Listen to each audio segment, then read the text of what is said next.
Yeah, tough guy. Well, I got some rules, too. Number 1, don't make me mad. And number 2, don't use my toothbrush, because then you'll make me mad, and you'll be breaking rule number 1.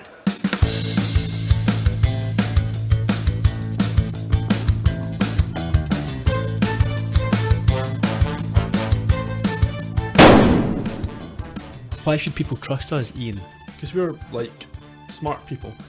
Like smart people. Not actually smart people. No. There'll be no tweets from the Sledgecast account about any kind of climate change or other facts. Certainly. We have alternative facts for people. Well, we have plenty of those. How are you, maggot breath? I'm fine. Alternatively, not fine. Enjoy this week's episode. I did. I thought it was... I mean, you can see that this is obviously what Stephen King based Shawshank on. Of course. Which is famously true. Mm. Or not true. Depends what. Depends what facts you prefer. Enough of this. I do enjoy a good prison-based TV show or movie. What's your favourite? Bad Girls. The British TV? Yeah. Deborah Stevenson, Yeah. That's your favourite? I would say, probably. What's yours? For a movie, I would say Escape from Alcatraz, Clint Eastwood. Okay, well, Shawshank would be my favourite prison movie. For a TV show, I'd have to go Prisoner Cell Block H. That's better than Bad Girls, surely. I've not seen Bad Girls. I only saw it when it was on for its first run, and I remember it being good, but it was some time ago. I know that Orange is the New Black is the current popular prison drama. Yeah, heard it's very good, not watched it. It's got Captain Janeway in it. Who? Kate Mulgrew. Oh, right. Mrs. Columbo. Yeah, from Throw Mama from the Train. Yes. Yes. Uh-huh. Okay. Fancy doing early begging? Sure, why not? Because people, as we always know, turn off the podcast before I get to do it most weeks. We need more people to listen to the podcast. It would do us a great deal of good, and it would be of mutual benefit, I think, to the Sledgehammer community. If each and every one of you could go and rate and review the show on iTunes, even if that's not where you listen to it, it's where the majority of podcast listeners find new shows, and the more ratings and reviews we get, the more likely we are to be found. So that would be very much appreciated by us. If you like talking about Sledgehammer and you want to talk to us about it or to fellow Sledgehammer fans, you can head to sledgehammerpodcast.com. There's a post there for each episode, and we're around on social media all the time. We're at Sledgecast on both Twitter and Facebook. We are. Do you fancy giving us a summary at this point, Ian? Why not? Crack on. In Hammer Hits the Rock, Sledge again goes undercover, this time for the FBI in a maximum security prison. Clive Winston, a well-known crime boss, is rumoured to be breaking out soon, and Hammer is asked to take on the identity of famous hitman Nick the Dart, befriend Winston, and get in on the escape. In jail, things get off to a rocky start, but Sledge soon wins his target over. When they escape, Hammer is introduced to some of his new friends' associates. But what will prove more dangerous to him? His false identity or his real one? Do you think you could handle it in prison, Ian? No, I'd probably kill myself in Would you, the first few days? Yeah. Yeah. Would you survive the first few days, or would you kill yourself because of what happened to you in the first few days? Oh, if it's anything like the movies, I would open a library. You'd open a vein. Yeah, well, something. Yeah. What? I've been into prisons. Yeah. When I was a lawyer, I used to go and speak to folk in prisons. It's not pleasant. No. You weren't a criminal lawyer, Ian. Don't pretend you're in there trying to get, you were some sort of John Grisham. What were you doing in there as a lawyer? I have been in for criminal cases when I've been helping out in those in the past.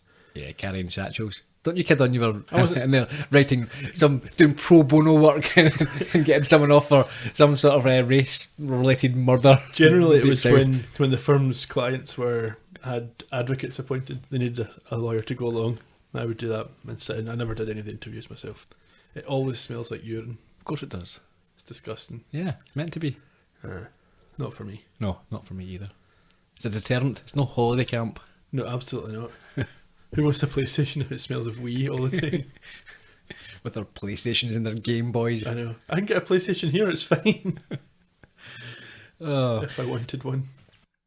We begin this week in Trunk's office, into which Sledge enters eating an ice cream with Dory in tow. And they're going to be introduced to FBI agent Bunyan. Inspector Bunyan of the FBI. I think Sledge is a bad case of brain freeze. Well, I thought it was his teeth were sensitive because it reminded me of when I used to try and bite ice cream as a kid. Could be. I think he's got a permanent case of brain freeze, Sledge. Yeah.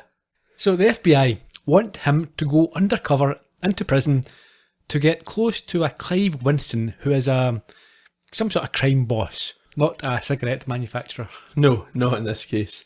I think he'd been the biggest crime boss in the city back in the 60s, but he's been in prison for 20 years. And they suspect he is planning an escape.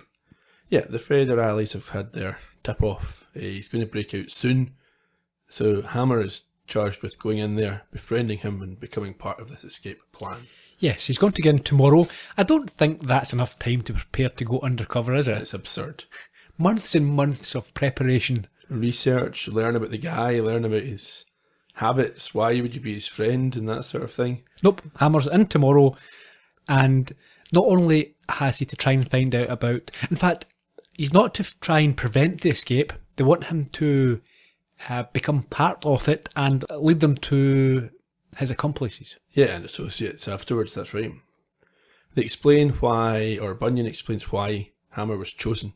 Yes, it's not as Hammer first suggests because he is able to make friends with people. No, it's not. It's because it's a prison that's full of the toughest, most violent men in the country, and they didn't want to risk the life of one of their own men. Now he's going to take the cover of a legendary but never seen hitman named Nick the Dart, or nicknamed Nick the Dart. Yeah, Nick LeBeau. This makes no sense. Why would he take the identity of a real person? Yeah. It's crazy. For a start, people in prison might know who he is. Yeah. And as turns out, they might have had dealings with him. Mm-hmm. Yeah. This plan has been put together with a great deal of haste. Shoddily. Very shoddily. No preparation whatsoever. If I was Sledge, I'd have said, nope, don't like those odds, no chance. He probably thinks it's a great plan. He's up for it anyway. As we know, Sledge is always willing to go undercover, get involved, get his hands dirty. I think he likes the dressing up. And the accents. Well, we know that he's a big fan of J. Edgar. That's true. However, he seems surprised when Trunk tells him that he can't take his gun with him, and he is informed that he will be on his own once inside. That's it. Sledge is, I think this is maybe the second time this has happened when Sledge doesn't... Yeah, the time when he was nearly sent to prison. Himself, yes, near the end of season 1. At the very end of that episode, he said that he could have handled it no problem until Dory informs him that he would have had to have given up his gun. Yeah, I'm not sure if he appreciates how the real world works. No, I think he just thinks of prison as sort of an abstract concept. So in the outer office, Sledge is gearing up for the operation, but Dory is rightly concerned. What a sissy hitman. This guy never once used a heat-seeking missile. Sledge, I want you to be careful in prison. It's very dangerous. And well, I just want to say, it's going to be difficult for everyone. I know, the separation is tough. Why, Sledge? I know this sounds hokey, DeRoe, but I'm not sure I can make it in there alone. You can. You can. I want you to know that I'm going to be here when you get out. No, not you. I'm talking about my amigo here. Oh. No, but I'll miss you too, DeRoe. Gee, thanks. Really? And just to show you how much you mean to me, I'm going to let you take care of my gun while I'm gone.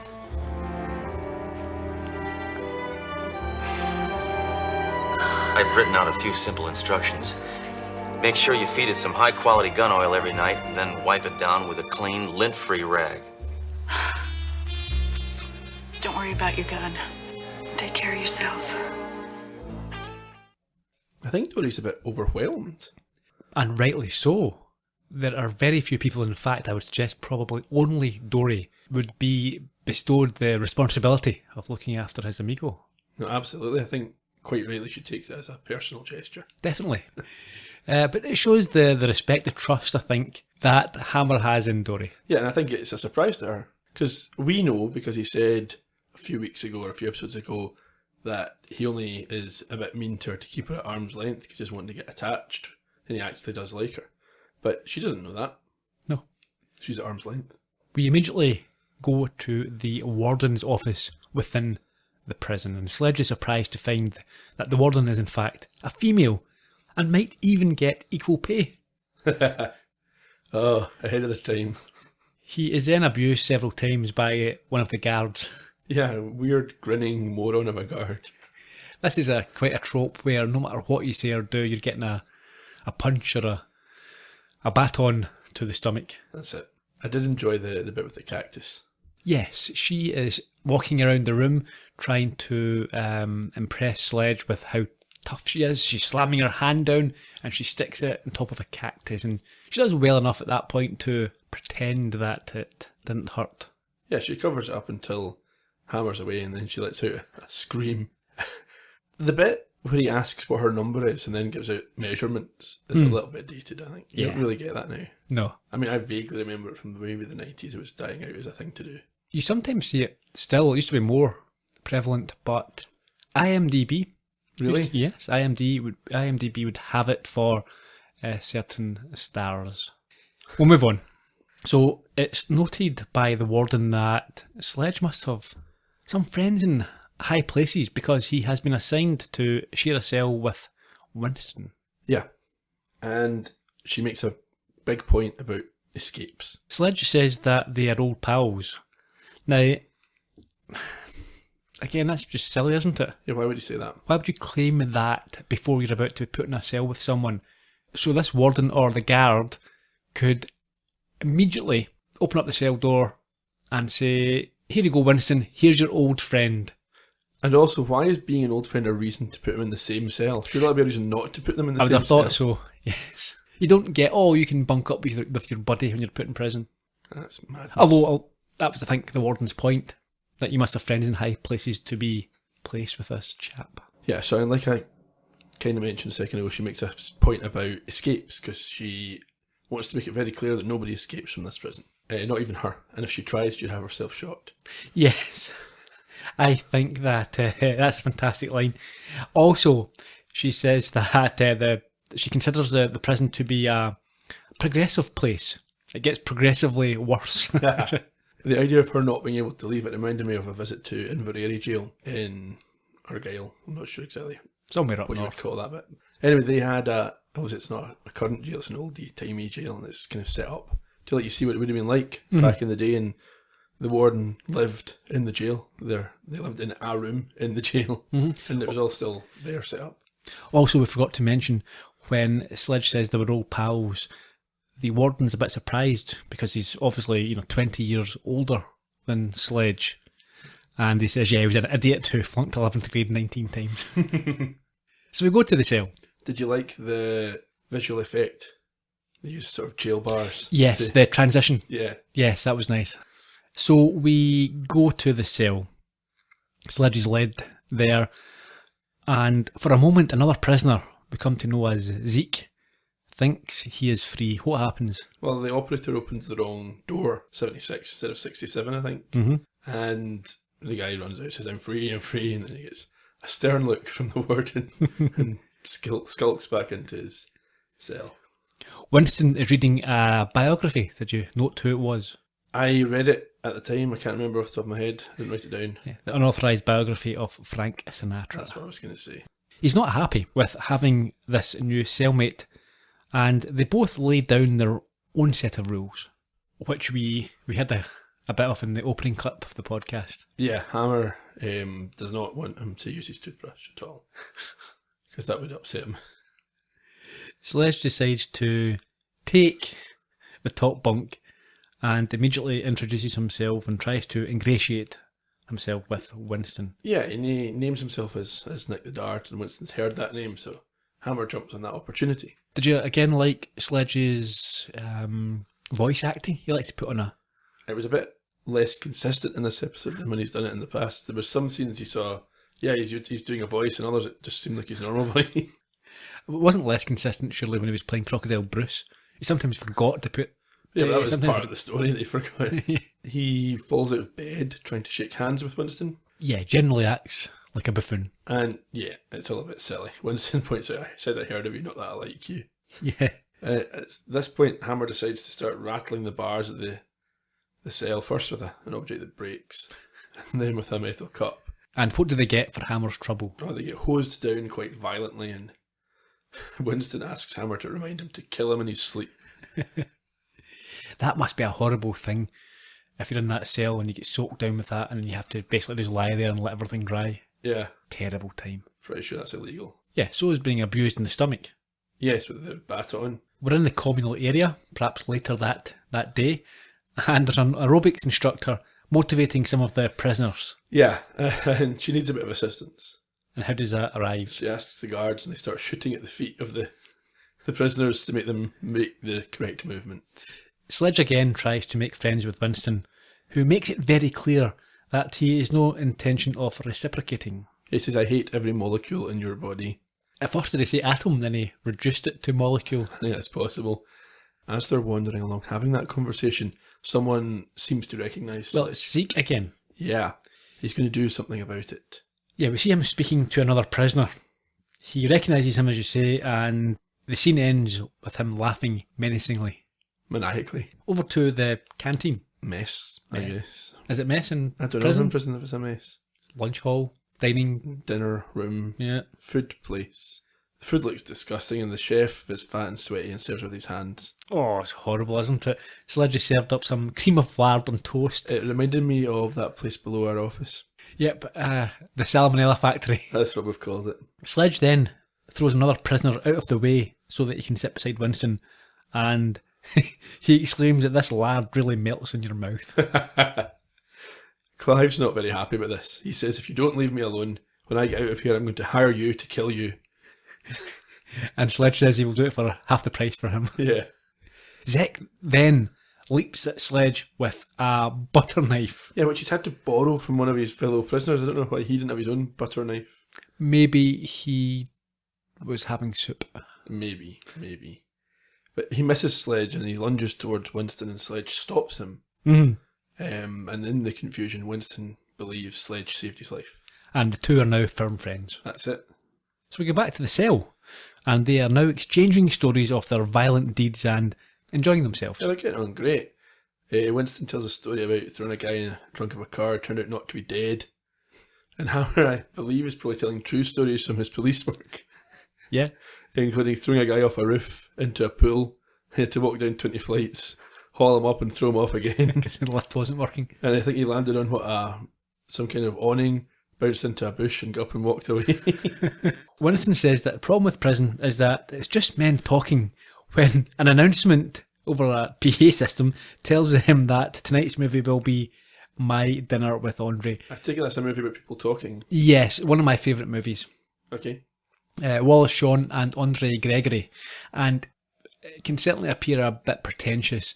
I first stumbled across it as a young teenager one night, one of his Channel 4, maybe 2 in the morning, flicking through channels, watched it, got hooked. I've actually got the script for it. And I think it may have been sort of teen pretensions, but I still really enjoy it. And it is regarded as a classic. Right. So two guys who meet up, sit in a restaurant, and basically the whole 99% of the whole movie is these two guys talking. It's about philosophy and life and art. Doesn't sound great. No. And it's a movie that a lot of people will hate. Right. But it's distinctive and I'd say worth a watch. Okay. Well, Shawn obviously went on to be in Star Trek Deep Space Nine. Did he? He was a Ferengi. Mm-hmm. One of those ones with the big ears. Okay. He was also in The Princess Bride. Right. He's been in lots of things. He's still around. I think he still does things. Yeah. Winston then takes Sledge into his confidence and reveals his plan to him. You know, I like you, kid. Me too. And I'm gonna let you in on a little secret here. I'm busting out of this joint tomorrow morning at 5 a.m. And seeing as you have saved my life here, I'm gonna take you with me. No, you would do this for me. Hey, You know what you are? You're a real sweetheart. never say sweetheart in prison unless you mean it. So, who are these guys on the outside that are gonna help you?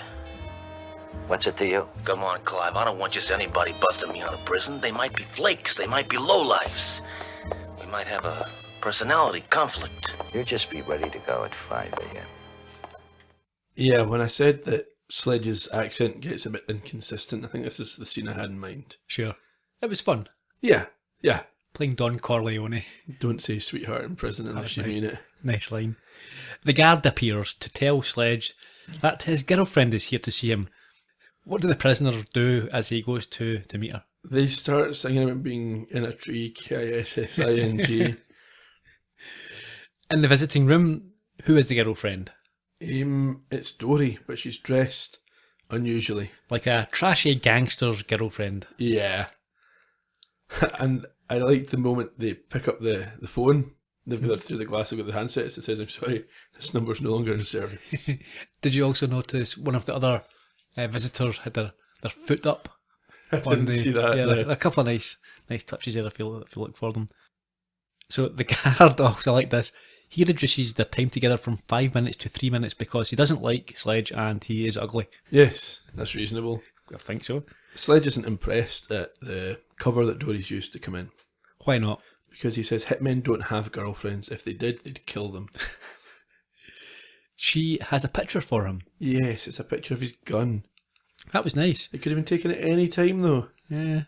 And he's a bit emotional before he tells her that he likes the violent Winston, and he also informs her about the escape plan. Yes, but he also tells her that he's unimpressed with prison life.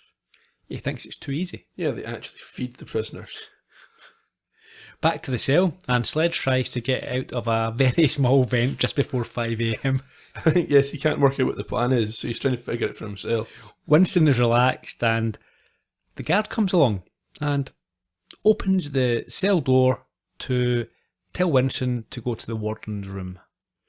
He does, and Winston insists that Hammer accompanies them. She knows of their plan, and we have the big reveal. She is in on it, but he has to pay an extra 50k by credit card in order to bring Sledge along. Which he does quite happily. He does, so fair play. Yep. And where do they go?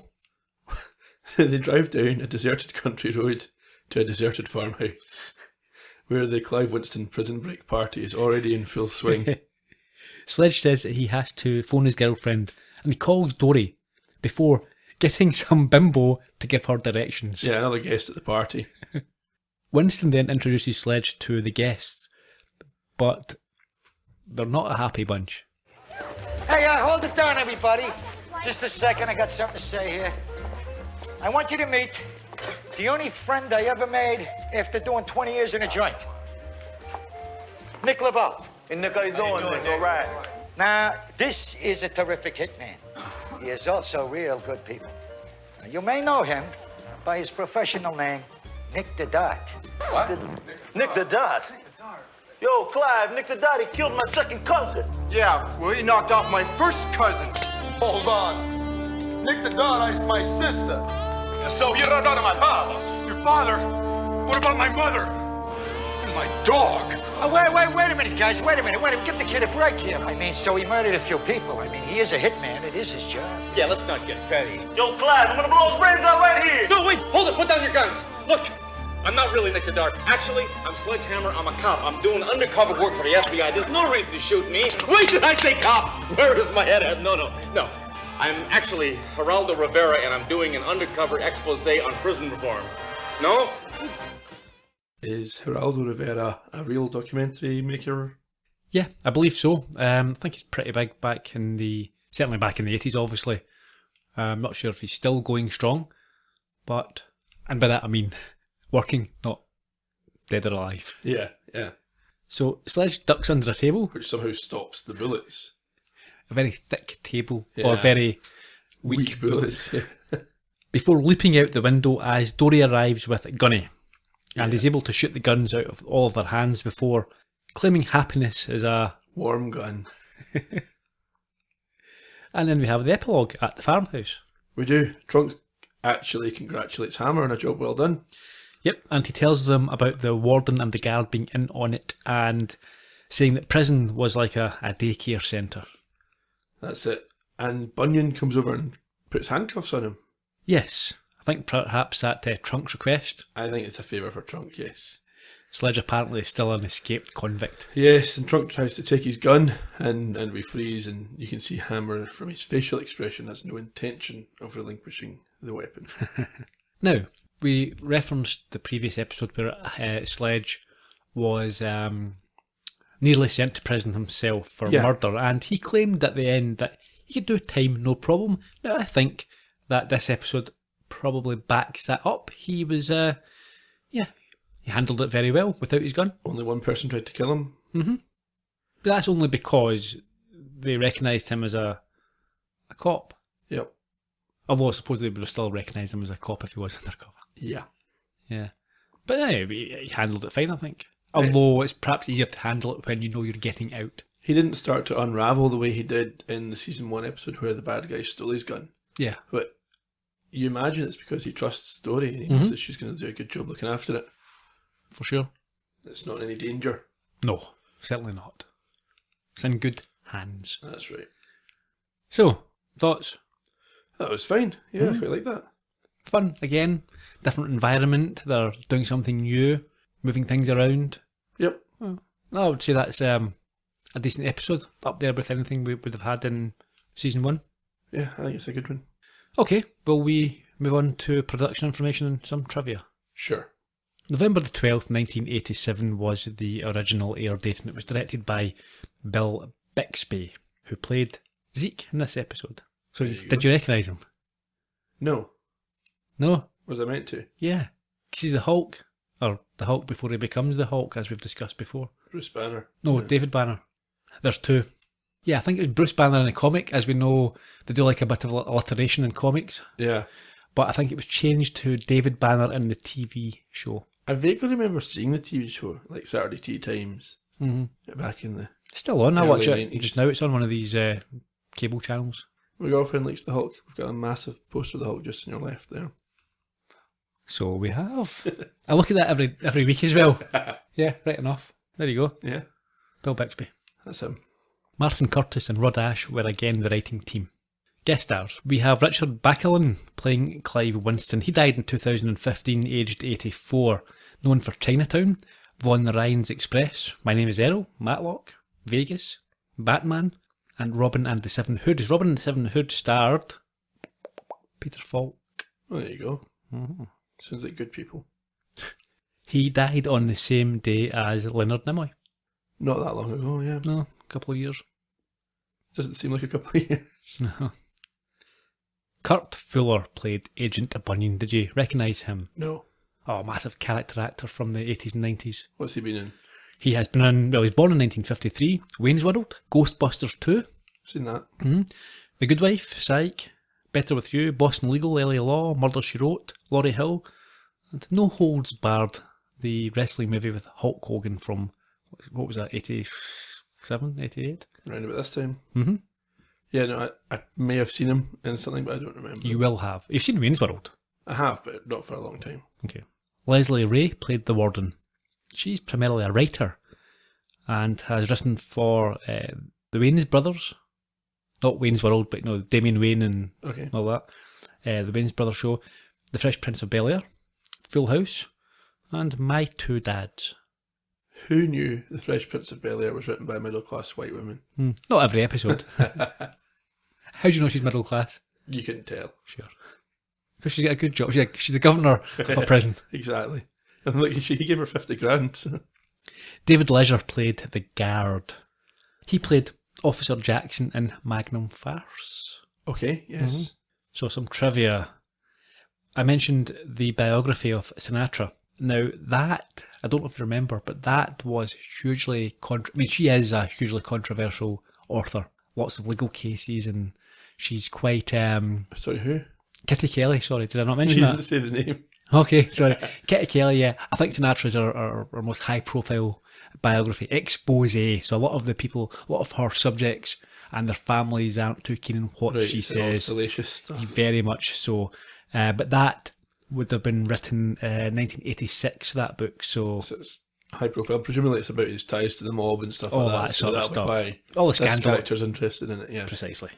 And one of the prisoners, if you look, actually holds an issue of the Incredible Hulk comic. Do they? Mm-hmm.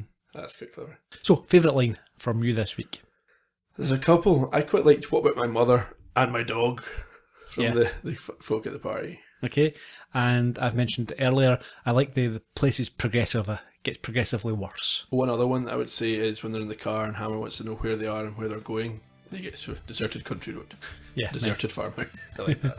Next week, we have The Last of the Red Hot Vampires. Well, that sounds supernatural. And that's all from us. Okay, well, cheerio. Bye-bye.